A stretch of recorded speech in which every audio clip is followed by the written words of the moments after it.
চিংড়ি মাছ দিয়ে পুঁই শাক রান্না করব। দুপুরে আজকে এই খাবারটা আমি আজকে রান্না করব। তাই প্রথমে কড়াইতে তেল দিয়ে নিলাম, তারপর চিংড়ি মাছগুলো ধীরে ধীরে রান্না করে নিব। পুঁই শাক দিয়ে এরকম চিংড়ি মাছ রান্না করলে কিন্তু খেতে আমার অনেক ভালো লাগে।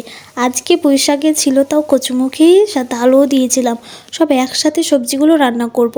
তারপর এখানে সিদ্ধ করার জন্য লবণ হলুদ দিয়ে দিলাম পানিতে।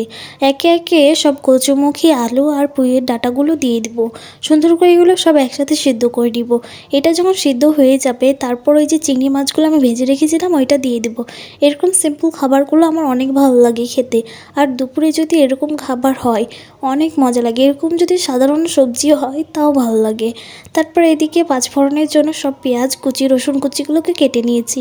তারপর কড়াইতে তেল দিয়ে এগুলোকে ভালো করে ভেজে নেব। একদম গোল্ডেন ব্রাউন যখন হয়ে যাবে তখন তরকারিটা দিয়ে দিব। একদম ঝোলের পানি মেরে সুন্দর করে লাল লাল করে একদম ভাজি করব।